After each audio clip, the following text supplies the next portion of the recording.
স্বাধীনের পর থেকে আমরা দেখি নাই যে এটার কোনো উন্নতি হইতে। এটা যদি আরো প্রশস্ত হইতো অবশ্যই আমাদের পানিগুলো আটকাইতো না। 50% অকার্যকর ড্রেন সহ 4 কারণে জলাবদ্ধ রাজধানী, সমাধানে অন্তত 2 বছর চাইছে সিটি কর্পোরেশন। আমরা এই ধরনের ওয়ে আউট বের করতে পারি যেটা সরাসরি আমরা নদীতে পানিটা নিয়ে যেতে পারবো, তাহলে কিন্তু এই জলাবদ্ধতা থেকে অনেকটা আমরা মুক্তি দিতে সক্ষম হব। আমি যখন ব্যবহার করি নাই তাহলে আমার মিটারে তো বিল ওঠার কথা না। লাইট চালু করার আগে মিটার ইউনিট ঘুরতে দেয়।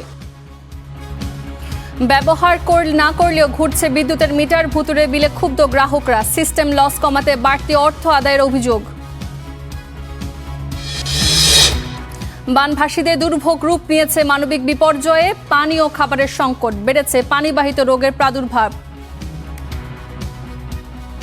পোকামাকড়ের কোন সময় আসে ওই বইয়ে ঘুম হয় না। পানি যখন একটু নামতে শুরু করেছে তখন পানিবাহিত রোগ বহু মানুষ আক্রান্ত হয়েছে। চট্টগ্রাম বন্দরে বৃষ্টির পানিতে নষ্ট পোশাক খাতের কাঁচা মাল সহ রপ্তানি পণ্য, দায় নেবে না কর্তৃপক্ষ, সুরাহা চেয়ে মন্ত্রীকে চিঠি।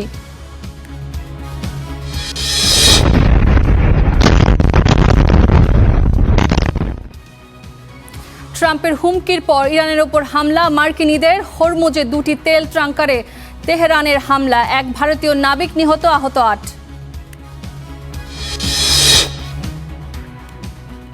বিশ্বকাপের ফাইনালে যাওয়ার লড়াই শুরু রাতে, ফ্রান্স স্পেন শিয়ানে লড়াই, ইয়ামাল এমবাপে দৌরত্বের অপেক্ষা।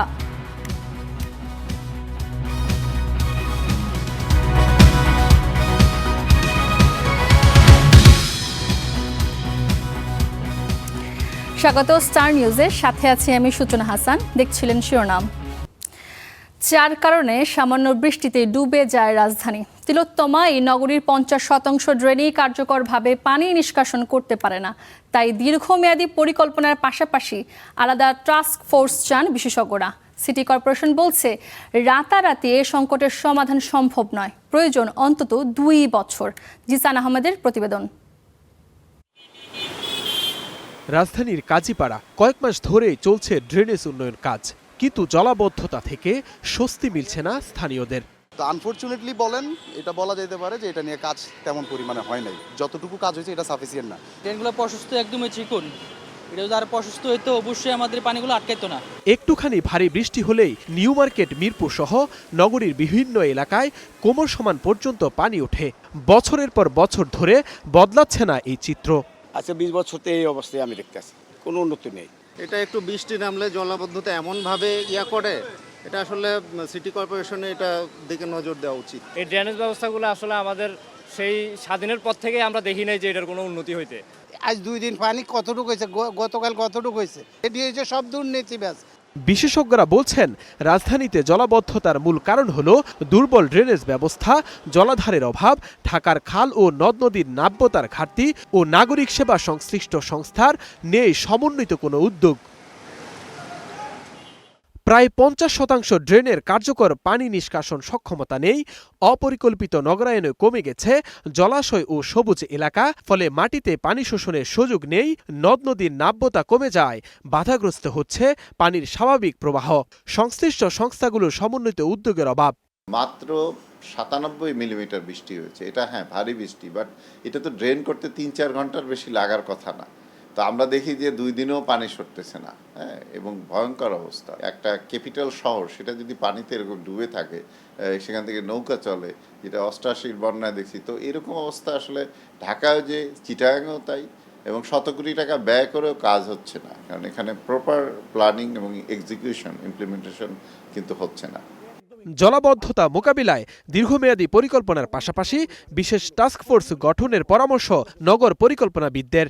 এই মুহূর্তেই সরকারের উচিত টাস্কফোর্স গঠনের মাধ্যমে নগর সরকার ব্যবস্থার মধ্যে দিয়ে, যেখানে জবাবদিহিতামূলক একটি নাগরিক বন্দোবস্ত থাকবে এবং যেখানে নগর সরকারও 11টা মন্ত্রণালয়ের 54টা সংস্থার বিশৃঙ্খল পরস্পর বিরোধী প্রকল্প এবং সমন্বয়হীন কার্যক্রমের বিপরীতে একটি সমন্বিত কর্মধারায় পরিকল্পিতভাবে জনগণকে অন্তর্ভুক্ত করে একটি পরিকল্পিত যাত্রায় ঘুরে দাঁড়াবে। পরিস্থিতির উন্নয়নে 2 বছর সময় চাইলেন ঢাকা দক্ষিণ সিটি কর্পোরেশনের প্রশাসক। বিডিআর এর ভিতর দিয়ে একটা নিষ্কাশনের ওয়ে ছিল, সে ওয়েটা বন্ধ হয়ে গেছে। ঢাকা শহরে যদি আরও 8 থেকে 10টা আমরা এই ধরনের ওয়ে আউট বের করতে পারি, যেটা সরাসরি আমরা নদীতে পানিটা নিয়ে যেতে পারবো, তাহলে কিন্তু এই জলাবদ্ধতা থেকে অনেকটা আমরা মুক্তি দিতে সক্ষম হব। রাজধানীতে কয়েক ঘন্টার ভারী বর্ষণে তলিয়ে যায় সড়ক, স্থবির হয়ে পড়ে সাধারণ মানুষের জীবন, বন্ধ হয়ে যায় যান চলাচল। অথচ এই সমস্যা সমাধানে সরকার বছরের পর বছর কোটি কোটি টাকা বরাদ্দ দিয়ে আসছেন। বিশেষজ্ঞদের মতে ড্রেন নিয়মিত পরিষ্কার, রাজধানীর খাল পুনরুদ্ধার ও সব সংস্থার সমন্বিত উদ্যোগ ব্যতীত এই সমস্যা সমাধান করা কোনোভাবেই সম্ভব নয়। Jisan Ahmed, star news, Dhaka. রাজধানীর অনেক মানুষের কাছে বৃষ্টি মানে স্বস্তি, কিন্তু যাদের মাথার উপর স্থায়ী কোনো ছাদ নেই তাদের কাছে প্রতিটি বর্ষার রাত মানেই অনিশ্চয়তা আর সংগ্রাম। তবে সবচেয়ে বেশি কষ্টে ছিলেন ফুটপাত, ওভারব্রিজ আর খোলা আকাশের নিচে রাত কাটানো মানুষেরা। তবে বৃষ্টি কমায় অনেকে আবার ফুটপাতে ফিরেছেন। এখনও রয়ে গেছে নিরাপদ আশ্রয়ের সংকট। টানা এক সপ্তাহে সেই দুর্ভোগের গল্প জানাচ্ছেন আমাদের সহকর্মী আইমন সাজিদ। টানা কয়েকদিনের বৃষ্টিতে চরম ভোগান্তিতে নগরবাসী। সবচেয়ে বেশি কষ্টে রাত পার করেছেন ফুটপাত, ওভারব্রিজ আর খোলা আকাশের নিচে রাত কাটানো মানুষ। রাজধানীর খামারবাড়ি মোড়। রাত হলে এখানকার ফুটপাতে ঘুমিয়ে পড়েন প্রায় অর্ধশতাধিক ভবঘুরে ও ছিন্নমূল মানুষ। কিন্তু বৃষ্টি কমে আসা এই রাতে দেখা গেল ভিন্ন চিত্র। মাত্র 2-1 ছাড়া প্রায় কেউ নেই। স্থানীয়রা বলছেন টানা বৃষ্টিতে ভিজে যাওয়ার ভয়ে এবং নিরাপদ আশ্রয়ের খোঁজে অন্যত্র সরে গেছেন তারা। এখানে প্রতিনিয়তই মানুষ ঘুমায়। রিসেন্টলি বৃষ্টির কারণে এখানে আপাতত মানুষ নেই আর কি, তো বৃষ্টি কমে গেলে আবার মানুষ ঘুমায় আর কি এখানে। আজকে 3-4 দিন বৃষ্টি যাবতের কারণে তাদের দেখা যাচ্ছে না, হয়তো 1-2 জন থাকতে পারে। বৃষ্টির কারণে তারা অনেক কষ্ট পাইছে, কষ্ট পেয়ে মেট্রো রেলের নিচে চলে গেছে। রোদ উঠলেই আবার ভরে যাবে। ফার্মগেট ফুটওভার ব্রিজে গিয়ে দেখা যায় উল্টো চিত্র। ব্রিজের বিভিন্ন অংশে আশ্রয় নিয়েছেন শতাধিক মানুষ। তাদের অনেকেই জানান আশেপাশের খোলা জায়গা পানিতে তলিয়ে যাওয়ায় গত কয়েকদিন ধরে ওভারব্রিজই ছিল তাদের একমাত্র নিরাপদ আশ্রয়। বৃষ্টির জন্য কাম গাইছ নাই, কালকে যে ভিজছি কাম করুম, এই যে দেখেন ভিজা পাঞ্জাবি বিরোধী দিছি আমি। কালকে রাতের বৃষ্টি বিচ্ছে মনে হয় না আপনার সারা রাত ভিজা কাপড়ে ঘুমাইছি, এখন শরীর সহ আমার গেঞ্জি সহ গন্ধ বাড়িছে। 8-9 দিন বৃষ্টি হতেছে, আমরা একবেলা খাইলে 3 বেলা না খাইতে হয়, ঠিক আছে। আমাদের মতন হাজার হাজার মানুষ আছে রাস্তায়, ঠিক আছে, অসহায় দরিদ্র, তাদের কোনো স্থান নাই। তবে সোমবার দুপুরের পর বৃষ্টি কমে আসায় আবার ফুটপাতে ফিরতে শুরু করেছেন অনেকে। খামারবাড়ি মেট্রো রেলের নিচে, কাউরন বাজার, বাংলা মোটর এবং ঢাকা বিশ্ববিদ্যালয় এলাকার বিভিন্ন স্থানে আশ্রয় নিয়েছেন ছিন্নমূল এই মানুষেরা। বৃষ্টি কমলেও ফুটপাতের মানুষের জীবনযুদ্ধ থেমে নেই। মাথা গোজার একটি নিরাপদ জায়গার অপেক্ষায় প্রতিদিনই নতুন করে শুরু হয় তাদের বেঁচে থাকার লড়াই। Aimon Sajid, Star news, Dhaka. তাই এলো ইনোভার, যেন আপনি লাইফে থাকেন রেডি প্রতিদিন। ইনোভার, ডিজাইনড ফর নাও। জুন মাস আসলেই আলোচনায় ভুতুরে বিদ্যুৎ বিল। কেউ অভিযোগ করছেন অতিরিক্ত বিলের, আবার কেউ ব্যবহার না করলেও ঘুরছে বিদ্যুতের মিটার। সিস্টেম লস কমাতে এবং হিসাবের খাতা পূর্ণ করতে বিতরণ সংস্থাগুলোর কর্মকর্তারা গ্রাহকদের উপর বাড়তি বিল চাপাচ্ছে বলে অভিযোগ জ্বালানি বিশেষজ্ঞদের। বিস্তারিত মাজহার মাহবুবের প্রতিবেদনে। দেশের বিভিন্ন স্থানে আবারও আলোচনায় ভুতুড়ে বিদ্যুৎ বিল। পল্লী বিদ্যুৎ গ্রাহকদের সঙ্গে এ অভিযোগ রাজধানীর প্রিপেইড ও পোস্টপেইড গ্রাহকদেরও। মগবাজারের নয়টলা, মোহাম্মদপুর, তেজগাঁও সহ বেশ কয়েকটি এলাকার বাসিন্দাদের অভিযোগ ব্যবহার না করেও আসছে বিল, এমনকি অতীতের তুলনায় বেশি।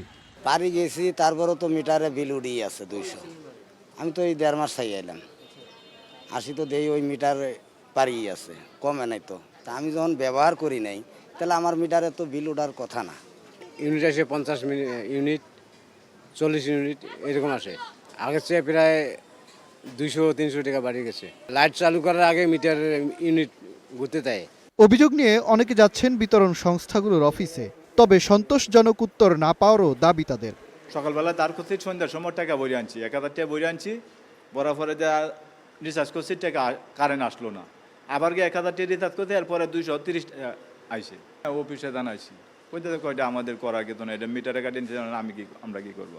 জুন মাসে বিদ্যুতের দাম বাড়ানোর পর সারা দেশে আলোচনায় আসে ভুতুড়ে বিল। বিদ্যুৎ বিভাগের পক্ষ থেকে জানানো হয়, একদিকে স্ল্যাব পরিবর্তনের কারণে মিটার সার্ভারে ট্যারিফ সমন্বয়ে অসামঞ্জস্যতা রয়েছে, যা একেবারেই প্রযুক্তিগত।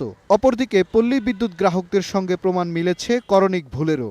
এসব সমাধানে সরকারের মনিটরিং করা উচিত বলে মত বিশ্লেষকদের। মিটার ক্যালিব্রেশন ঠিক মতো করা আছে কিনা এটাও একটা দেখার বিষয়। কাজে যে জায়গা থেকে বিভিন্ন কমপ্লেন আসতেছে, হ্যাঁ গভর্নমেন্ট সেই কমপ্লেনগুলোতে কিছু কিছু স্যাম্পল নিয়ে দেখতে পারে, মিটারগুলো চেক করে যে মিটারগুলো সমস্যা আছে কিনা। দু একটা জায়গায় তারা এক্সপ্লেনও করে দিতে পারে গ্রাহকদেরকে যে তাদের বিলটা কিভাবে হলো। জানা গেছে অতীতে পোস্টপেইড মিটারে বকেয়া আছে এমন গ্রাহকদের প্রতি বছরই জুনে তালিকা করে পুরনো বকেয়া আদায় করে বিতরণ সংস্থাগুলো। যদিও এসব বকেয়ার হিসাব চলমান ব্যবহৃত ইউনিটের বাইরে। তবে সিস্টেম লস কমাতে ও জুন মাসে হিসাবের খাতায় লক্ষ্যমাত্রা অর্জনে বিতরণ সংস্থাগুলোর বিরুদ্ধে গ্রাহকের ওপর বাড়তি বিল চাপানোর অভিযোগও পুরনো। সে সমস্ত প্রতিষ্ঠানের ব্যক্তিবর্গ দিয়ে কমিটি করে যাচাই বাছাই করলে সরকার বিভ্রান্তির শিকার হবে। অতীতেও ঘটেছে। করোনাকালীন সময়ে ভুতুড়ে বিলের ব্যাপারে হয়েছে। 6 কোটি টাকা ওই 3 মাসে দেশ কোতে বেশি নেওয়া হয়েছিল। বর্তমান সরকার নতুন ক্ষমতায় এসছে, তার উচিত হবে যে থার্ড পার্টি দিয়ে এটা অনুসন্ধান করানো। যদিও এরই মধ্যে সংবাদ সম্মেলনে অভিযোগ স্বীকার করে সমাধানের আশ্বাসও দেন বিদ্যুৎ সচিব। অভিযোগ গ্রহণে বিদ্যুৎ বিভাগ থেকে চালু করা হয় সার্বক্ষণিক হটলাইন। বাদশার মাহবুব, স্টার নিউজ, ঢাকা। বন্যার পানি নেমেছে, কিন্তু শুকায়নি কৃষকের চোখের জল। বান্দরবানের অনেক কৃষকের কাছে এই বন্যা শুধু ফসলের ক্ষতি নয়, 1 বছরের স্বপ্ন আর জীবিকার বড় ধাক্কা। 1 বছরের পরিশ্রম মুহূর্তেই ভেসে গেছে বানের জলে। ক্ষতিগ্রস্ত কৃষকদের পাশে থাকার আশ্বাস দিয়েছে কৃষি বিভাগ। 1 বছরের স্বপ্ন ছিল কনক তংচঙ্গার। মাছের ঘের, ধনেপাতা, বেগুন, কলাবাগান সব মিলিয়ে ছিল সংসারের ভরসা। কিন্তু কয়েকদিনের বন্যার পানিতে ভেসে গেছে সেই স্বপ্ন। পানি নেমেছে ঠিকই, কিন্তু জমিতে পড়ে আছে শুধু পচে যাওয়া ফসল আর লোকসানের দীর্ঘ হিসাব। যে পেঁপে ছিল, এই যে বেগুন, এই কলা তলা বিভিন্ন কিছু নষ্ট হয়ে গেছে আর কি। এখন আর কিছুই না, এখন কিছু নাই। তারপরে পুকুরের মাছ ছিল, মাছও সব গেছে। কনকের মতো একই দশা বান্দরবান সদর ইউনিয়নের রত্নপুর ও গোয়ালিয়াখোলার শত শত কৃষকের। একসময় সবজির ভাণ্ডার হিসেবে পরিচিত এই অঞ্চলে টানা বৃষ্টি ও পাহাড়ি ঢলে তলিয়ে যায় বিস্তীর্ণ কৃষিজমি। 7 দিন পর পানি নামলেও মাঠ জুড়ে এখন শুধু নষ্ট ফসল আর অনিশ্চয়তার ছবি। নতুন করে ঘুরে দাঁড়াতে সরকারি সহায়তার অপেক্ষায় দিন কাটছে তাদের। আমাদের মেম্বার খারবাড়ি আমরা তো প্রায় সবার থেকে ছিল, মানে যার কারণে আমাদের বেশি লস হয়েছে ক্ষতিগুলো বন্যা পানিতে। এমনি আসে, সবগুলো লোক আসে এখানে, লিস্ট নিয়ে যায়, নাম্বার নিয়ে যায়, আইডি কার্ডের ফটোকপি নিয়ে যায়, কিচ্ছু হয় নাই। এমন অবগণ্ড অবস্থা আছে, আমরা কোথায় যাব আমরা নিজে বলতে পারতেছি না এখন। কৃষি বিভাগ বলছে ক্ষতিগ্রস্ত কৃষকদের প্রণোদনা দেয়া হবে। আমাদের মাঠ পর্যায়ের উপজেলা কৃষি অফিসার এবং মাঠকর্মী যারা আছে, এগুলো ক্ষয়ক্ষতি নিরূপণ ওনারা করছেন। কিভাবে ক্ষতি পুষিয়ে নেওয়া যায়, প্রণোদনা দেওয়া যায় কিনা সরকারকে আমরা অবহিত করছি। এটা যদি আমরা প্রণোদনা পাই, আমরা কৃষকের পাশে দাঁড়াতে পারবো। তথ্য বলছে বন্যায় 2000-এর বেশি কৃষক এবং প্রায় 1525 একর কৃষি জমি ক্ষতিগ্রস্ত হয়েছে। Desk report, star news. চট্টগ্রামের পানিবন্দী লাখো মানুষের দুর্ভোগ এখন রূপ নিয়েছে চরম মানবিক বিপর্যয়। দিনে পানির সাথে লড়াই করলেও রাত নামলেই বানভাসী মানুষের চোখে ভর করছে নতুন আতঙ্ক, বিষাক্ত পোকামাকড়ের ভয়। ঘরবাড়ি ছেড়ে নারীদের নিরাপদ আশ্রয়ে সরিয়ে নেওয়া হলেও শেষ সম্বল ভিটেমাটি আর গৃহপালিত পশু পাহারা দিতে বুক সমান পানিতে রাত জাগছেন পুরুষরা। এদিকে তলিয়ে গেছে টয়লেট ও টিউবওয়েল, যার ফলে দেখা দিয়েছে তীব্র স্যানিটেশন ও বিশুদ্ধ পানির সংকট। মোহাম্মদ জালালের তোলা ছবিতে রুকুন উদ্দিনের রিপোর্ট। দিনের আলো ফুরিয়ে দক্ষিণ চট্টগ্রামের আকাশে যখন রাতের অন্ধকার নেমে আসে, তখন বানভাসী মানুষের মনে ভর করে নতুন এক আতঙ্ক। বন্যার পানির সঙ্গে ভেসে আসা বিষাক্ত সাপ ও বিভিন্ন পোকামাকড়ের ভয়ে এখন চরম উৎকণ্ঠায় দিন কাটছে দুর্গত এলাকার বাসিন্দাদের। নিরাপত্তার কথা বিবেচনা করে সাতকানিয়ার মধ্যম চরতি এলাকার প্রায় সব নারী ও শিশুকে আগেই সরিয়ে নেওয়া হয়েছে নিরাপদ আশ্রয়ে। তবে বুক সমান পানি আর বিষাক্ত প্রাণীর ঝুঁকি উপেক্ষা করে নিজেদের ভিটে মাটি আগলে রেখেছেন এলাকার পুরুষরা। এই এলাকায় এখন 5 দিন পর্যন্ত পানি অবস্থায় মানে কি এখানে জনশূন্য অবস্থা। চকির নিচে নিচে পানি থাকে, ওখান থেকে সাপ বিভিন্ন পোকামাকড়ের কোন সময় আসে ওই বইয়ে ঘুম হয় না আর কি। পোকামাকড়ের আতঙ্কের পাশাপাশি এখন এই অঞ্চলের সবচেয়ে বড় সংকট বিশুদ্ধ পানি ও স্যানিটেশন ব্যবস্থা। বন্যার পানিতে তলিয়ে গেছে অধিকাংশ নলকূপ ও শৌচাগার, ফলে দৈনন্দিন প্রয়োজন মেটাতে চরম দুর্ভোগে পড়েছেন পানিবন্দী মানুষ। এর মধ্যে দেখা দিয়েছে ডায়রিয়া, চর্মরোগ সহ বিভিন্ন পানিবাহিত রোগের প্রাদুর্ভাবও। টয়লেটগুলো যখন নাকি পানির সাথে মিশছে সবগুলো মিলিয়ে মোটামুটি যে জগা খিচুড়ি একটা পচা অবস্থা, এই অবস্থার কারণে শিশুরা বাইরে বের হতে পারছে না। যারাই বের হচ্ছে তাদের পায়ে বিভিন্ন ধরনের রোগ হচ্ছে, ক্ষত হয়ে যাচ্ছে। পানি যখন একটু নামতে শুরু করেছে তখন পানিবাহিত রোগ, ডায়রিয়া, জ্বর, সর্দি, এখানে আমরা এখানে বহু মানুষ আক্রান্ত হয়েছে, মেডিকেলও কয়েকজন আছে। স্বাস্থ্য বিভাগ জানিয়েছে পরিস্থিতি মোকাবেলায় মেডিকেল টিম গঠন করা হয়েছে। আমাদের প্রত্যেকটি ইউনিয়নে মেডিকেল টিম কাজ করছে। দুর্গত এলাকায় যেগুলো আশ্রয় কেন্দ্র আছে সেখানে মেডিকেল টিম অলরেডি কাজ করতেছে। আমাদের পর্যাপ্ত ওআরএস, কলেরা স্যালাইন, অ্যান্টিভেনম, সাপে কাটার ওষুধ এবং পানির বিদ্যুৎ ট্যাবলেট সব পর্যাপ্ত আছে এবং সাপ্লাই দিচ্ছি। আমরা জনগণকে সতর্ক রাখতে বলছি, পানি বিদ্যুৎ ট্যাবলেট দিচ্ছি, বিশুদ্ধ পানি খাওয়ার জন্য আমরা পরামর্শ দিচ্ছি। তারপরও যদি কোনো অসুবিধা হয় দ্রুত ডাক্তারের শরণাপন্ন হওয়া, ডাক্তার হসপিটালে আসা এবং আসলে সাথে যাতে কোনো অবহেলা না হয় সেজন্য আমরা পরামর্শ দিচ্ছি। দুর্গম এলাকায় এখনো পর্যন্ত চিকিৎসা সেবা ও ত্রাণ সহায়তা পৌঁছায়নি বলে অভিযোগ স্থানীয়দের। রুকনউদ্দিন, স্টার নিউজ, চট্টগ্রাম। টানা বৃষ্টিপাত আর পাহাড়ি ঢলে সৃষ্ট বন্যায় রাঙামাটি, বান্দরবান ও খাগড়াছড়ি সহ পার্বত্য অঞ্চলে ব্যাপক ক্ষয়ক্ষতি হয়েছে। বিস্তারিত জানাতে রাঙামাটি থেকে যুক্ত হচ্ছেন আমাদের সহকর্মী মিশু মল্লিক, বান্দরবান থেকে আকাশ মার্মা ও খাগড়াছড়ি থেকে যুক্ত হচ্ছেন আমাদের আরেক সহকর্মী আক্তার হোসেন। শুরুতেই যাব মিশু মল্লিকের কাছে।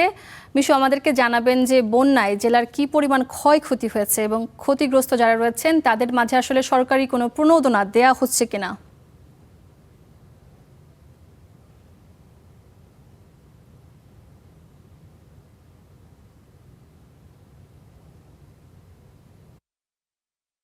হচ্ছে বাঘাইছড়ি উপজেলা। আমরা আসলে এখনো পর্যন্ত আনুষ্ঠানিক কোনো তথ্য জেলা প্রশাসনের পক্ষ থেকে পাইনি। তারা আমাদেরকে কখনো কোনো বিবৃতিও এখনো দেয়নি। তবে আমরা আসলে সংশ্লিষ্ট যে সকল দপ্তরগুলো রয়েছে সেগুলোর সাথে যোগাযোগ করে প্রাথমিকভাবে ক্ষয়ক্ষতির পরিমাণ সম্পর্কে কিছুটা ধারণা পেয়েছি। পুরো জেলায় প্রায় ৩,৬৭৫ হেক্টর ফসলি জমি ক্ষতিগ্রস্ত হয়েছে, যেখানে প্রায় ৮০০ হেক্টর জমি হচ্ছে ধানি জমি। তো বিভিন্ন প্রজাতির ধান যেমন আউশ, আমন সহ সে সকল ধানের যে বীজতলা, সেই বীজতলাগুলো আসলে নষ্ট হয়ে গেছে।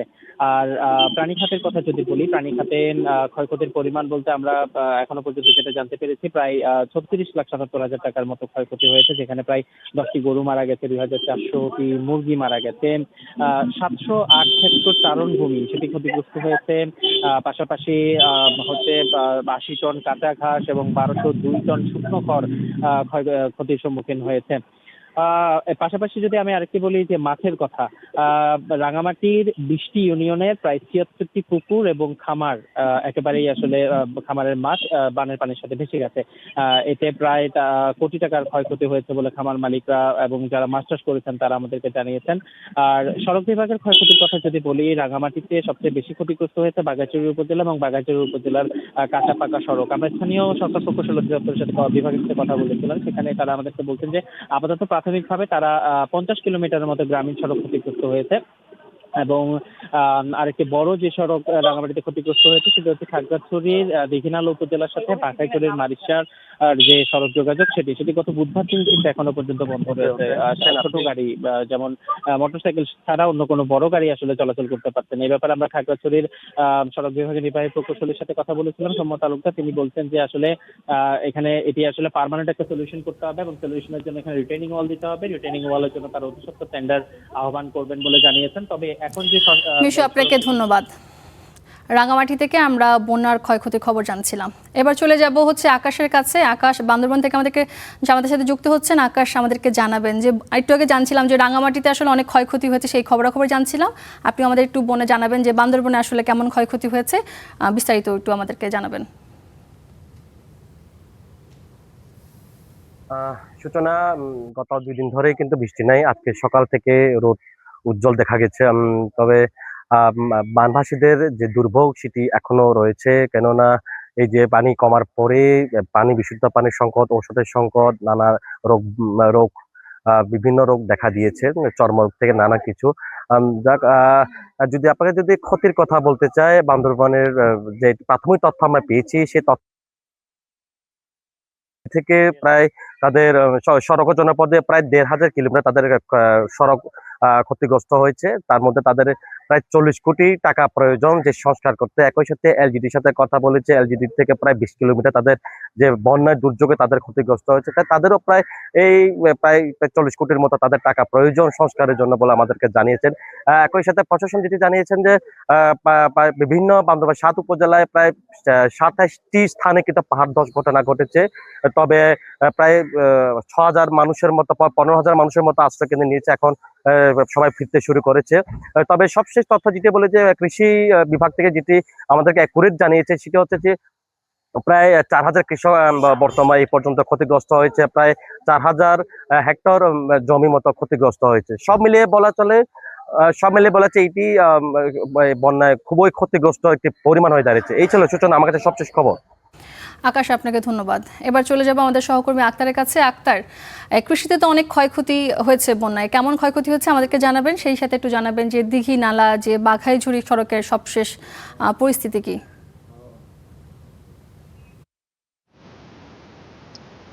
সূচনা, খাগড়াছড়ির গত কয়েকদিন যে প্লাবিত এলাকা ছিল, ভারী বর্ষণের ফলে যে প্লাবিত এলাকা ছিল মাইনি এবং চেঙ্গি তীরবর্তী এলাকা, গতকালকে খাগড়াছড়ির যিনি জেলা প্রশাসক আছেন আনোয়ার সাদাত, তিনি সেই প্লাবিত এলাকাগুলো পানি নেমে গেলে মানুষ যখন বাসায় ফিরতে শুরু করেছে সেই সকল এলাকাগুলো পরিদর্শন করেছে এবং তারা যে সকল দপ্তর রয়েছে, অর্থাৎ মৎস্য, কৃষি, এলজিডি এবং সড়ক ও জনপথ সহ যে সকল দপ্তরগুলো রয়েছে সেগুলো বিষয়ে তারা নির্দেশনা দিয়েছে। অর্থাৎ আমরা যেমন তথ্য পেয়েছি, গতকাল রাতে যিনি জেলা প্রশাসক রয়েছেন তিনি আমাদেরকে জানিয়েছেন আজকে দুপুরের পরপরই কিন্তু পুরো জেলার যে চিত্র সেটি তুলে ধরবেন। এবং আমরা যে তথ্যটি পেয়েছি, অর্থাৎ খাগড়াছড়ি কৃষি খাতে অন্তত যে ব্যাপক ক্ষয়ক্ষতি সেটিও আমরা দেখেছি। 1031 হেক্টর জমি কিন্তু আপনার যে প্লাবিত এলাকার ক্ষতিগ্রস্তের মুখে পড়েছে, তার মধ্যে 233 হেক্টর জমি একদম সম্পূর্ণরূপে ক্ষয়ক্ষতি হয়েছে। তবে সব মিলিয়ে যেমনটা আমি আপনাকে বলতে চাই যে অর্থাৎ খাগড়াছড়ির সাথে খাগড়াছড়ির সাথে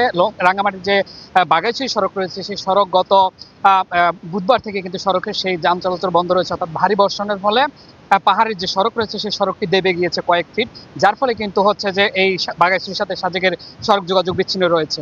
এই ছিল আমার কাছে সর্বশেষ খাগড়াছড়ি থেকে সূচনা। আক্তার, আপনাকে ধন্যবাদ। দর্শক, আমরা আমাদের সহকর্মীর কাছ থেকে জানছিলাম যে খাগড়াছড়িতে কৃষিতে কেমন ক্ষয়ক্ষতি হয়েছিল, সেই সবশেষ জানছিলাম আমরা। টানা বৃষ্টিতে কপাল পুড়ছে চুয়াডাঙ্গার চাষিদের। দাবি, এই কয়েকদিনে তলিয়েছে কয়েক হাজার বিঘা জমির ফসল। বলছেন বৃষ্টি অব্যাহত থাকলে কোনো ফসলই ঘরে তুলতে পারবেন না, এতে ক্ষতি ছাড়াবে কয়েক কোটি টাকা। ক্ষয়ক্ষতির পরিমাণ নিরূপণে কাজ করছে কৃষি সম্প্রসারণ অধিদপ্তর। বিস্তীর্ণ মাঠ জুড়ে জমে আছে বৃষ্টির পানি। চুয়াডাঙ্গায় জলমগ্ন সবজিসহ বিভিন্ন ধরনের ফসলের ক্ষেত। টানা কয়েকদিনের বৃষ্টি, এতে তলিয়েছে ধান, পাট, কলা, পেঁপে, শিম, মরিচ সহ বিভিন্ন ধরনের ফসলের ক্ষেত। বেশি ক্ষতিগ্রস্ত ধান ও আগাম জাতের শিম। ফসল তো নষ্ট হয়ে যাবে, তারপরে ধান সব তলিয়ে গেছে। মাটির সিমগুলো হবে না, সিমগুলো একেবারে শেষ। গাছে ফুলও এসেছিল, ভরপুর ফুল, কিন্তু এই পানির কারণে সব নষ্ট হয়ে গেছে। আমরা এখন চাষি, আবার ধান ছিল, ধানের ভয়ে 1 ঘাটি করে পানি, কলা আছে মাঠে আমাদের, সেই কলার ভয়েও পানি। জলাবদ্ধতার কারণে নষ্ট হচ্ছে ফসল, এতে বিপাকে পড়েছেন কৃষকরা। দাবি প্রণোদনার।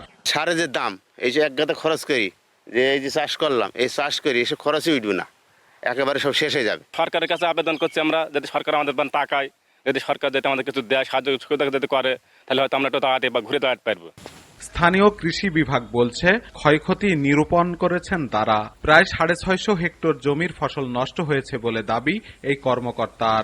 অগ্রিম যে সিম আবাদ করে, অর্থাৎ আমাদের শীতের আগেই যে আমরা সিমটা পাবো, এই সিমের যারা চারা করেছিলেন তারা কিন্তু অনেকাংশে ক্ষতিগ্রস্ত হবেন, কারণ এই জমিগুলো বেশিরভাগ ক্ষেত্রে একটু নিচু এবং এই নিচু জমিগুলোতে হাঁটু পানি বেঁধে আছে এবং হয়তোবা এগুলো একটু ক্ষতি বেশি হতে পারে। বৃষ্টি অব্যাহত থাকলে ক্ষয়ক্ষতির পরিমাণ আরও বাড়ার শঙ্কাও রয়েছে। জহির রায়হান সোহাগ, স্টার নিউজ, চুয়াডাঙ্গা। টানা বৃষ্টি ও উজানের ঢলে দেশের বিভিন্ন জেলায় নদ নদীর পানি বাড়ছে। কোথাও বিপদসীমার কাছাকাছি, কোথাও এরই মধ্যে পানি বিপদসীমা অতিক্রম করেছে। এতে নতুন করে উদ্বেগ বাড়ছে বন্যার শঙ্কার। এ নিয়ে আরও জানাতে মৌলভীবাজার থেকে যুক্ত হচ্ছেন আমাদের সহকর্মী ফরহাদ হোসেন এবং লালমনিরহাট থেকে যুক্ত হচ্ছেন আমাদের আরেক সহকর্মী সাব্বির আহমেদ। শুরুতে চলে যাচ্ছি মৌলভীবাজারে ফরহাদের কাছে। ফরহাদ, জেলার নদ নদীর পানির বর্তমান কি অবস্থা আমাদেরকে জানাবেন এবং সেই সাথে জানাবেন যে বন্যার যে শঙ্কা আসলে আছে কিনা।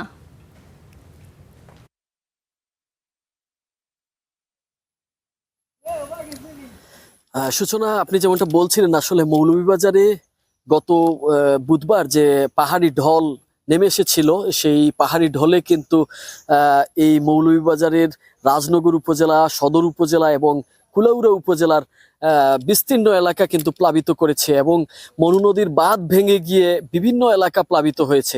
এছাড়া যদি আমি বলি যে এর আগে কিন্তু কমলগঞ্জের যে ধলাই নদী রয়েছে, সেই ধলাই নদীর পাড় ভেঙে গিয়ে কিন্তু দুটি ইউনিয়ন অর্থাৎ ইসলামপুর এবং সেখানকার আদমপুর ইউনিয়ন প্লাবিত হয়েছিল। তো আমি এখন যেখানে রয়েছি সেটি হচ্ছে রাজনগর উপজেলা এবং আমার পিছনেই দেখতে পাচ্ছেন যে ক্ষত চিহ্ন এখন কিন্তু ভেসে উঠেছে পানি নেমে যাওয়ার সাথে সাথে। নদ নদীর যে পানির কথা আপনি বলছিলেন, সেই পানি কিন্তু ইতিমধ্যেই বিপদসীমার অনেক নিচ দিয়ে প্রবাহিত হচ্ছে। এখন যে অবস্থাটি সেটি আমরা এখানকার স্থানীয় মানুষদের সাথে কথা বলেছি, তারা যেটা বলছেন যে বাঁধগুলো মেরামত করা হওয়ার পর এই জায়গাগুলো দিয়েই বারবার কিন্তু নদীগুলো ভেঙে যায়, পাড়গুলো। এই পাড়গুলো যাতে মজবুতভাবে মেরামত করা হয় এবং তারা যাতে এই যে তাদের জানমালের যে নিরাপত্তা, সেই নিরাপত্তাটা কিন্তু প্রতি বছরই তারা তাদের যে গবাদি পশু রয়েছে সেগুলো তারা হারাচ্ছেন। এছাড়া তাদের যে ফসল, অর্থাৎ তারা যে কষ্ট করে যে ধানগুলো তারা গুলা ভরেছেন, সেই গুলা ভরা ধান কিন্তু পানিতে ভিজে গেছে এবং এই মুহূর্তে আমি আজকে যে রুদ্রোজ্জ্বল আবহাওয়া, সেই রুদ্রোজ্জ্বল আবহাওয়ায় কিন্তু তারা ধান শুকানো শুরু করেছেন। মৌলভীবাজার থেকে আসলে এই ছিল আমার কাছে সর্বশেষ সূচনা। ফরহাদ, আপনাকে ধন্যবাদ। এবার চলে যাব আমাদের আরেক সহকর্মী সাব্বির কাছে চলে যাচ্ছি। সাব্বির, একটু জানাবেন যে লালমনিরহাটে তিস্তার পানি এবং ভাঙনের সবশেষ চিত্র কি?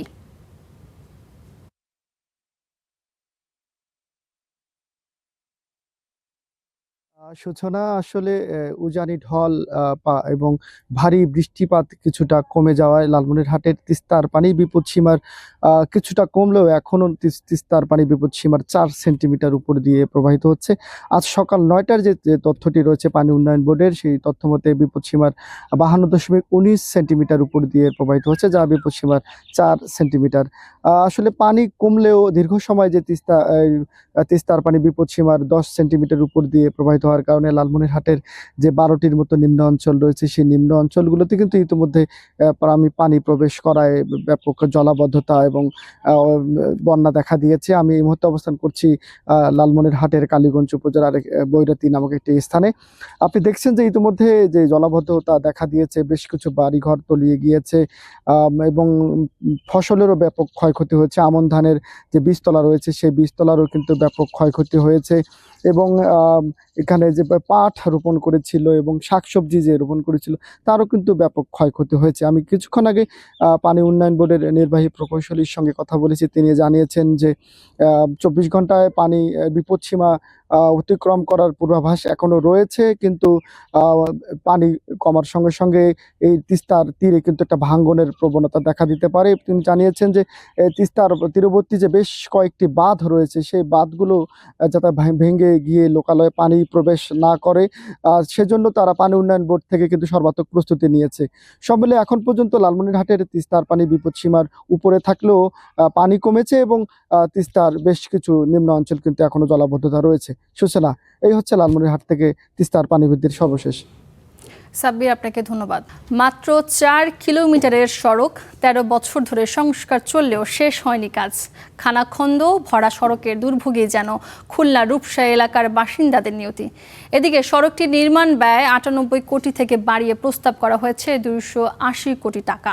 প্রধানমন্ত্রী নজরে এলে নির্দেশ দেন তদন্তের। রাফিউল ইসলাম টুটুলের রিপোর্টে বিস্তারিত। 60 ফুট প্রশস্ত সড়ক, কিন্তু সড়কটিতে চলাচলের নিরাপদ পথ খোঁজাই যেন এক মহাযুদ্ধ। তাই রাস্তার এক প্রান্ত থেকে অন্য প্রান্তে চালকদের চলে অনুসন্ধান। খুলনার রূপসা ট্রাফিক মোড় থেকে খানজাহান সেতু পর্যন্ত প্রায় 4 কিলোমিটার সড়কের প্রশস্তকরণ ও উন্নয়ন কাজ চলছে 2013 সাল থেকে। বছরের পর বছর ধরে নির্মাণ কাজ চললেও নেই অগ্রগতি। এরই মধ্যে সড়কের বিভিন্ন অংশে ইট সুরকি উঠে বেরিয়ে পড়েছে কাঁচামাটি। খানাখন্দ আর গর্তে পানি জমে হয়ে পড়েছে চলাচলের অনুপযোগী। অবর্ণনীয় দুর্ভোগে স্কুল কলেজগামী শিক্ষার্থী ও রোগীরা। বৃষ্টির সময় আমাদের স্কুলে যেতে অনেক কষ্ট হয়। মহিলাকে নিয়ে গাড়িতে ওড়া যাচ্ছে না, অসুস্থ রোগীরা হাসপাতালে যেতে পারছে না। বর্ষা সিজনের সময় অধিকাংশ সময় প্রত্যেক দিন একাধিক গাড়ি উল্টে যায়। 4 লেনে সড়কটির নির্মাণ ব্যয় 98 কোটি টাকা থাকলেও কয়েক দফা বাড়িয়ে প্রস্তাব করা হয় 280 কোটি টাকা। বিষয়টি প্রধানমন্ত্রীর নজরে এলে নির্দেশ দেন তদন্তের। সম্প্রতি মন্ত্রিপরিষদ সচিবের নেতৃত্বে একটি টিম এলাকাটি পরিদর্শন করেছেন। এদিকে কাজের বিলম্বের জন্য দায়ীদের বিরুদ্ধে ব্যবস্থা নেয়ার দাবি জানিয়েছেন নাগরিক নেতারা। অপরদিকে ভোগান্তি লাঘবে দ্রুতই কাজটি শেষ করার আশ্বাস কর্তৃপক্ষের। প্রধানমন্ত্রী ইতিমধ্যে ফাইল ফেরত দিয়েছেন এবং মন্ত্রিপরিষদ সচিব গত 2 দিন এই সড়ক পরিদর্শন করে গেছেন। ফলে আমরা মনে করি এই বিলম্বের জন্য যারা দায়ী তাদেরকে আইনের আওতায় আনা। রাজনৈতিক প্রেশারের কারণে তখন কিন্তু আমরা এই জায়গাগুলোর সঠিক সময় বুঝে পাইনি এবং কাজটাও করতে পারেনি। আমরা মনে করতেছি যে হয়তো এই বছরের মধ্যে আমরা কাজটা শেষ করতে পারবো বলে আমরা আশাবাদী। কাজের ধীরগতির অভিযোগে সম্প্রতি কার্যাদেশটি বাতিল করেছে সড়ক বিভাগ। Rafiul Islam Tutul, star news, Khulna. টানা বৃষ্টিতে পানি জমে চট্টগ্রাম বন্দরে থাকা তৈরি পোশাক খাতের কাঁচা মাল সহ নষ্ট হয়েছে রপ্তানিযোগ্য পণ্য। তবে এই ক্ষতির দায় নিতে নারাজ বন্দর কর্তৃপক্ষ। বিষয়টি সুরাহা চেয়ে চট্টগ্রাম চেম্বার সহ শীর্ষ ব্যবসায়ী সংগঠনগুলো নৌ পরিবহন মন্ত্রীকে চিঠি দিয়েছে। টানা 5 দিনের ভারী বর্ষণ, জলাবদ্ধতা আর উত্তাল সাগরের ত্রিমুখী প্রভাবে বিপর্যস্ত চট্টগ্রাম বন্দর। অতিবৃষ্টির কারণে বন্দরের বেশ কিছু কন্টেইনার ইয়ার্ডে তৈরি হয়েছিল জলজট। এতে নষ্ট হয়েছে কন্টেইনারের নিচের স্তরে রাখা সুতা, কাপড় তুলা ও ডাইং কেমিক্যালের মতো তৈরি পোশাক শিল্পের কাঁচামাল। এরকম দুর্যোগ অবস্থায় ডেলিভারি তো হলো না, কিন্তু ডেলিভারি না হওয়ার পরে আবার কন্টেনারের ভিতরে মালগুলো নষ্ট হয়ে গেল। এটাই সবচেয়ে কিন্তু দুঃখজনক। আমাদের শিপমেন্ট করার যে ডেটগুলি সেগুলি আমরা মিস করতে যাচ্ছি। সব কিছু মিলিয়ে এই যে একটা বড় ধরনের ক্ষতি আমাদের হলো, সেটা কিন্তু আমি ভাষায় প্রকাশ করতে পারবো না। এই ক্ষতি পুষিয়ে নিতে এরই মধ্যে সরকারের কাছে সাহায্য চেয়ে চিঠি দিয়েছে চট্টগ্রাম চেম্বার ও তৈরি পোশাক রপ্তানিকারক সংগঠনগুলো। যদিও এই ক্ষতির দায় অ্যাক্ট অফ গডের দোহাই দিয়ে এড়িয়ে যাচ্ছে চট্টগ্রাম বন্দর কর্তৃপক্ষ, যা নিয়ে অসন্তুষ্ট ব্যবসায়ীরা। সরকারের কাছে আবেদন জানাইছে লিখিতভাবে, এই যে অনাকাঙ্ক্ষিত ক্ষতির জন্য যেহেতু ব্যবসায়ীরা দায়ী না, এই ক্ষতি পুষিয়ে নেওয়ার ব্যবস্থা নেওয়ার জন্যই ওনারা অলরেডি একটা চিঠি দিয়েছেন এবং সরকারের সাথে এই ব্যাপারে যোগাযোগ রাখতেছেন। তো আমরা ওনাদের ইউজার, আমরা ওদের বায়ার, আমরা ওনাদের কাস্টমার, তো ওনাদের সার্ভিসের জন্য যদি আমরা ক্ষতিগ্রস্ত হই, তো এটা তো দায়ভার তো না দেওয়াটা বা না দেওয়ার চেষ্টা করাটা, বলাটা তো শোভনীয় না। এদিকে সাগর উত্তাল থাকায় সোমবার পর্যন্ত চট্টগ্রাম বন্দরের বহির্নোঙরে পণ্য খালাসের অপেক্ষায় আছে 7টি পণ্যবাহী মাদার ভেসেল। সময় মতো পণ্য খালাস করতে না পারায় উৎপাদন ব্যাহত হচ্ছে বলে জানান ব্যবসায়ীরা। Syed Tamim Mahmud, Star News, Chattogram. রাজশাহী জেলা মোটর শ্রমিক ইউনিয়নের নির্বাচন ঘিরে দ্বন্দ্বে সব রুটে অনির্দিষ্টকালের বাস চলাচল বন্ধ রেখেছেন পরিবহন শ্রমিকরা। এতে সকাল থেকে রাজশাহীর নওদাপাড়া ও শিরোইল টার্মিনাল থেকে কোনো বাস ছেড়ে যায়নি। পরিবহন শ্রমিকরা জানান, গতকাল সন্ধ্যার পর সীমিত পরিসরে বাস চলাচল করলেও আজ সকাল থেকে ঢাকা সহ কোনো রুটেই ছাড়েনি দূরপাল্লার পরিবহন। এতে বিপাকে পড়েছেন যাত্রীরা। শেষ মুহূর্তে এসে বিকল্প কোনো বাহন না পাওয়ায় ফিরে যেতে হয় বিভিন্ন গন্তব্যের যাত্রীদের। নিজেদের দাবি পূরণে বাস চলাচল বন্ধ রাখায় ক্ষোভ প্রকাশ করেন যাত্রীরা।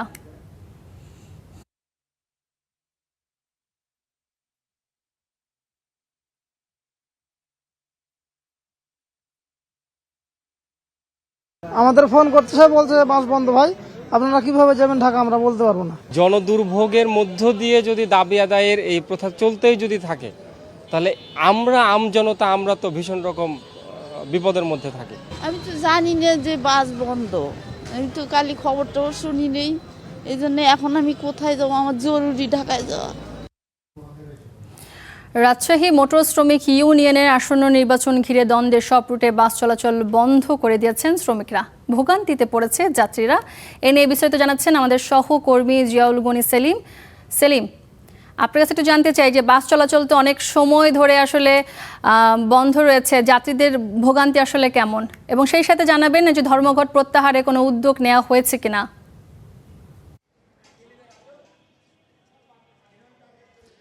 সূচনা মূলত রাজশাহী জেলা মোটর শ্রমিক ইউনিয়নের নির্বাচন উপলক্ষে নির্বাচনী বোর্ড বা নির্বাচনী কমিশন গঠন নিয়ে এই দ্বন্দ্ব।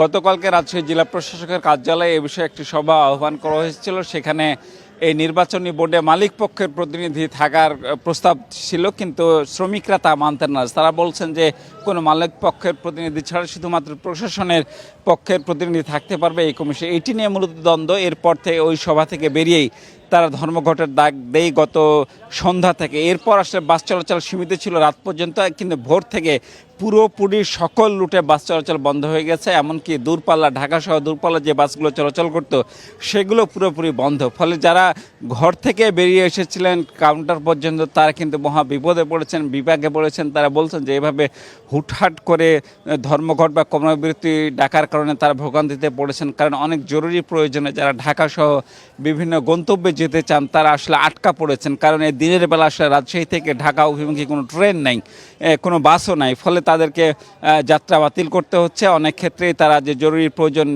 মেটাবেন সেটা নিয়ে নির্দিষ্টতায় আছে। আমি কথা বলেছিলাম রাজশাহী জেলা প্রশাসনের সঙ্গে, তাদের পক্ষ থেকে জানানো হচ্ছে এখন পর্যন্ত শ্রমিকদের সাথে তারা কোনো ধরনের যোগাযোগ করতে পারেননি। তারা যোগাযোগ করলে তারা একটা আনুষ্ঠানিক বৈঠক করে এই ধর্মঘট প্রত্যাহারের ব্যাপারে তারা আলোচনা করবেন বলে জানানো হয়েছে, কিন্তু এখন পর্যন্ত সে উদ্যোগটি আসলে নেওয়া হয়নি। ফলে যে ধর্মঘটের যে অবস্থা বা বাস চলাচল বন্ধ সেটি কার্যত একেবারে বন্ধ রয়েছে। ফলে দুর্ভোগে পড়েছেন এখানকার যাত্রীরা। সব মিলে পরিস্থিতি এখন কোন দিকে যাচ্ছে এখনও বলা যাচ্ছে না, কারণ কোনো পক্ষ থেকে আসলে কোনো ধরনের কোনো উদ্যোগ নেওয়া হয়নি। ফলে এই বাস ধর্মঘট চলছে। রাজশাহী দূরপাল্লা ছাড়াও রাজশাহী থেকে যে আন্তঃজেলা বাসগুলো চলে, বিভিন্ন উপজেলা যে বাসগুলো চাই, লোকাল বাস যেগুলো নামে পরিচিত, সে বাসগুলোও আসলে একেবারে বন্ধ রয়েছে। আপনি দেখছেন যে ঢাকা রাজশাহী শিরোল বাস স্ট্যান্ডে আমরা আছি, সেখানে পুরো সবগুলো বাস আসলে একেবারে বন্ধ আছে। ফলে শ্রমিকরাও এখানে ভিড় করছেন, তারা অপেক্ষা আছেন যে কোনো ধর্মঘট প্রত্যাহার হলে তারা হয়তো বাস চলাচল শুরু হবে। তবে কখন হবে এটা এখন পর্যন্ত কোনো সুনির্দিষ্ট কোনো তথ্য নেই। সূচনা, রাজশাহী থেকে বাস ধর্মঘটের সর্বশেষ তথ্য ছিল আমার কাছে এই। সেলিম, আপনাকে ধন্যবাদ। দর্শক, আমরা জানছিলাম যে রাজশাহী যে শ্রমিক ইউনিয়ন রয়েছে তাদের আসন্ন নির্বাচনকে ঘিরে যে রাস্তা বন্ধে যে ধর্মঘট করেছিল সেই কারণে আসলে দূরপাল্লার বাস আসলে চলছিল না। সেই যাত্রীদের যে ভোগান্তি, সেই ভোগান্তির শেষ খবরাখবর আমরা জানছিলাম। ভারত সরকারের ন্যূনতম মূল্য বাড়ানো এবং শুল্ক মৌসুমে আগাম উৎপাদন নিয়ে উদ্বেগে টানা দ্বিতীয় সপ্তাহেও রপ্তানিযোগ্য চালের দাম বেড়েছে। দেশটিতে 5% সেদ্ধ ভাঙা চাল এবং 5% সাদা ভাঙা চালের দাম বেড়েছে। দেশটির অভ্যন্তরীণ বাজারে খাদ্যপণ্যটির দাম বেড়ে যাওয়ায় ভারতীয় চাল থেকে মুখ ফিরিয়ে নিচ্ছে বাংলাদেশ সহ বিভিন্ন দেশ। এতে পেঁয়াজ আলুর পর চাল নিয়ে বিপাকে পড়ছেন চাষিরা। ভারতে টানা দ্বিতীয় সপ্তাহের মতো বেড়েছে চালের রপ্তানি মূল্য। সম্প্রতি ভারত সরকার ওপেন মার্কেট সেলস স্কিম বা OMSS এর আওতায় খোলা বাজারে বিক্রি হওয়া চালের ন্যূনতম দাম বা রিজার্ভ মূল্য বাড়িয়েছে। ফলে সরকারি গুদাম থেকে বেশি দামে চাল কিনতে হচ্ছে মিলার ও ব্যবসায়ীদের। এর প্রভাব পড়েছে দেশটির অভ্যন্তরীণ বাজারে, আর সেই বাড়তি খরচ রপ্তানি মূল্যেও যোগ করছেন রপ্তানিকারকরা। চলতি সপ্তাহে ভারতের 5% সেদ্ধ ভাঙা চালের রপ্তানি মূল্য বেড়ে টন প্রতি $348 থেকে $352 পৌঁছেছে, যা এক সপ্তাহ আগে ছিল $340 থেকে $345। একই সময়ে 5% সাদা ভাঙা চালের দামও বেড়ে টন প্রতি $350 থেকে $357 দাঁড়িয়েছে। ভারতের কৃষি মন্ত্রণালয়ের তথ্য অনুযায়ী 5 জুলাই পর্যন্ত গ্রীষ্মকালীন ধান রোপণ হয়েছে 60 লাখ হেক্টর জমিতে। যা গত বছরের একই সময়ের তুলনায় প্রায় 13% কম। পাশাপাশি শুষ্ক আবহাওয়ায় ধান রোপণ কম হওয়ায় আগাম উৎপাদন নিয়েও তৈরি হয়েছে উদ্বেগ। ফলে দেশটির অভ্যন্তরীণ বাজারে চালের দাম বেড়ে যাওয়ায় রপ্তানিকারকরাও রপ্তানি মূল্য বাড়াতে বাধ্য হচ্ছেন। গত বছর হুট করেই ভারত সরকার পেঁয়াজ ও আলু রপ্তানিতে নিষেধাজ্ঞা দেয়। এতে বাংলাদেশের মতো ভারতীয় কৃষি পণ্যের উপর নির্ভরশীল দেশগুলো সরবরাহ সংকটে বিকল্প বাজার খুঁজতে শুরু করে। বাংলাদেশ ইতোমধ্যে সরকারি মজুদ বাড়িয়ে ভারত থেকে চাল আমদানি অনেকটাই কমিয়ে দিয়েছে। আফ্রিকা ও এশিয়ার বেশ কয়েকটি দেশও সেই পথেই হাঁটছে। এদিকে ভারতের বিপরীতে থাইল্যান্ডে 5% ভাঙা চালের দাম কমে টন প্রতি $450 নেমেছে ও ভিয়েতনামে 5% ভাঙা চালের দাম $445 থেকে $450 স্থিতিশীল রয়েছে। Roksana Rimi, star news. এই ছিল স্টার নিউজে এতক্ষণ সাথে থাকার জন্য সবাইকে ধন্যবাদ।